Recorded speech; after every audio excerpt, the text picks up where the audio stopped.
పుట్టినరోజు లాంటిది 45వ foundation day Sri Krishnadevaraya university.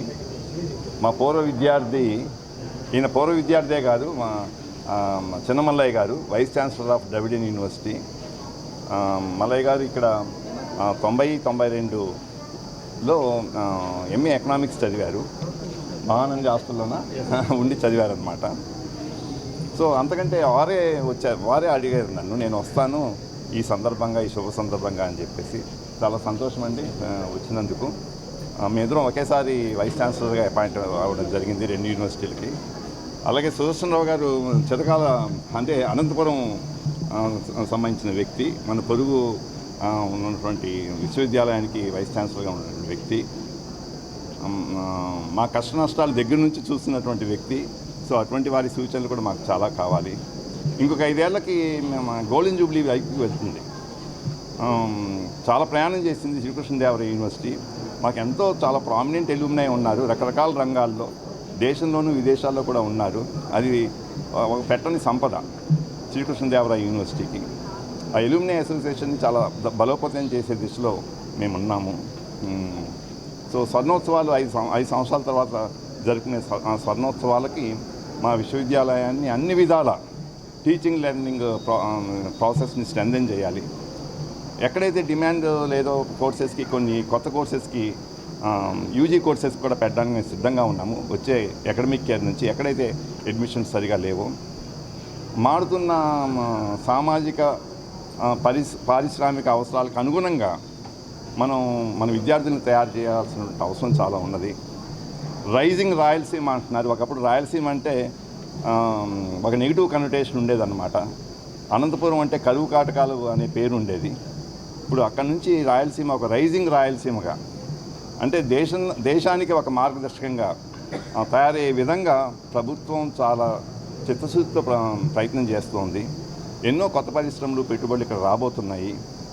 మరి ఆ పరిశ్రమలు పనిచేయడానికి మనం బయట నుంచి తీసుకోవాల్సిన అవసరం లేకుండా అవసరమైనటువంటి సిబ్బందిని మన విద్యార్థులను తయారు చేయాలి. కేవలం ఉద్యోగులుగా మాత్రమే కాదు, ఒక సక్సెస్ఫుల్ ఎంటర్ప్రెన్యూర్స్గా, ఈ ఎంటర్ప్రెన్యూరియల్ ఎకో సిస్టంలో వాళ్ళు కూడా ఒక పార్ట్నర్స్గా, సక్సెస్ఫుల్ ఎంటర్ప్రెన్యూర్స్గా తయారు చేసే దిశలో మా పబ్లిక్ యూనివర్సిటీస్, ఎందుకంటే ఇక్కడ ఉన్నటువంటి 3 వైస్ ఛాన్సలర్లు కూడా we represent state public universities. State public universities ఎంత బలోపేతం చెందితే వికసిత భారత లక్ష్యాలు అంత వేగంగా, అంత చక్కగా మనం అందుకోగలం. So developed nation, developed India ఫలాలు కేవలం కొద్ది మందికి మాత్రమే కాకుండా విశాలమైనటువంటి దృక్పథంతో ఇంక్లూజివ్ అండ్ హోలిస్టిక్ డెవలప్మెంట్గా వికసిత భారత్ 2047గా ఆ లక్ష్యాన్ని చేరుకునేటువంటి క్రమంలో state public universities, government funded యూనివర్సిటీస్ని చాలా బలోపేతం చేయాల్సిన అవసరం ఉన్నది. అందరికీ నమస్కారం. నేను professor Sudarshan Rao, vice chancellor JNT Anantapur. ఈరోజు శ్రీ కృష్ణదేవరాయ యూనివర్సిటీ 45వ వార్షికోత్సవానికి అతిథిగా నన్ను జ్యోతి కుమార్ గారు వైస్ ఛాన్సలర్గా ఆహ్వానం చేశారు. సో మన ఆనరబుల్ హెచ్ఆర్డి మినిస్టర్ గారు నారా లోకేష్ గారి విజన్ ఏంటంటే యూనివర్సిటీస్ ఒకటి ఇంటరాక్ట్ అవ్వాలి, కలిసి పనిచేయాలి. యూనివర్సిటీస్ సైలోస్లో ఉండకూడదు. ఒకరు చేస్తున్న ప్రోగ్రెస్ ఇంకొకరు చూడాలి, దాంట్లో వాళ్ళు కూడా పాలు పంచుకోవాలి. అటువంటి వాతావరణాన్ని మన యూనివర్సిటీస్లో క్రియేట్ చేయాలన్నది మన మంత్రి నారా లోకేష్ గారి అభిలాష. సో దానికి అనుగుణంగానే నేను జ్యోతి కుమార్ గారు ఛార్జ్ తీసుకున్న రోజునే నేను కాల్ చేసి చెప్పాను, సార్ మనము మ్యూచువల్గా ఇంటరాక్ట్ అవ్వాలి, ఈ ప్రాంత అభివృద్ధి కోసం 2 యూనివర్సిటీలు కలిసి పనిచేయాలని చెప్పి ఆయనకు నేను కోరడం జరిగింది. ఆయన కూడా చాలా మంచి వ్యక్తి, వెంటనే ఆయన కూడా ఒప్పుకున్నారు. ఆయన ఇప్పుడు జేఎన్టీ అనంతపూర్లో ఈ పంటల సాగు, ఆర్టిఫిషియల్ ఇంటెలిజెన్స్ ఇవన్నీ ఉపయోగించి ఈ లోకల్ ప్రాంత రైతుల కోసము ఎటువంటి స్టెప్స్ తీసుకోవాలనేటువంటి దాని మీద జేఎన్టీ అనంతపూర్లో ఒక ప్రాజెక్ట్ ఉంది. ఆ ప్రాజెక్టులో మాకు భాగంగా ఎస్కే యూనివర్సిటీని కూడా మేము తీసుకొని ఒక ఎంబీఏ కూడా ఆల్రెడీ సైన్ చేయడం జరిగింది సార్ పర్మిషన్తో. సో అదేవిధంగా అనేక రంగాల్లో కూడా మేము మ్యూచువల్గా కొలాబరేట్ చేసుకోవడానికి తప్పకుండా ప్రయత్నిస్తాం, ముందుకెళ్తాం.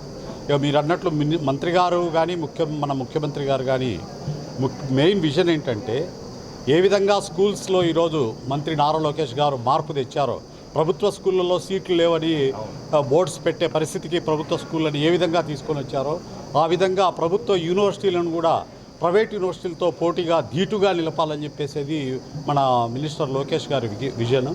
సో దానికి అనుగుణంగానే అనేక ప్రోగ్రెసివ్ స్టెప్స్ వాళ్ళు చేస్తున్నారు. మేము కూడా వైస్ ఛాన్సలర్స్గా వారి విజన్కి అనుగుణంగా ప్రోగ్రామ్స్ డెవలప్ చేస్తున్నాము. అనేక కొత్త ల్యాబొరేటరీస్ కానీ, కొత్త టెక్నాలజీస్ కానీ, న్యూ కోర్సెస్ కానీ స్టార్ట్ చేయడము, ఇవన్నీ కూడా ముందుకు తీసుకెళ్తున్నాము. అలాగే మన మంత్రి లోకేష్ గారు ఏమన్నారంటే, నేను అనేక రకమైన ఇన్వెస్ట్మెంట్స్ మన స్టేట్కి తీసుకొని వస్తున్నాను, ఇండస్ట్రీస్ని తీసుకొని వస్తున్నాను. మీకు తెలుసు గత 20 నెలల్లో 20 లక్షల కోట్ల ఇన్వెస్ట్మెంట్స్ మన ఆంధ్రప్రదేశ్కి వచ్చాయి. చరిత్ర, ఇది ఒక చరిత్ర. దాన్ని మన ముఖ్యమంత్రి గారు, మన నారా లోకేష్ గారు సృష్టించారు. సో ఆయన విజన్ ఏంటంటే, ఈ ఇన్వెస్ట్మెంట్స్ వచ్చినప్పుడు కొన్ని లక్షల ఉద్యోగాలు క్రియేట్ అవుతాయి. ఈ ఉద్యోగాలు వేరే రాష్ట్రాల వాళ్ళు వచ్చి తీసుకోవడం కాదు, మన రాష్ట్ర విద్యార్థులు మన వాళ్ళు ఈ అవకాశాన్ని ఉపయోగించుకుంటే నాకు సంతోషంగా ఉంటుంది.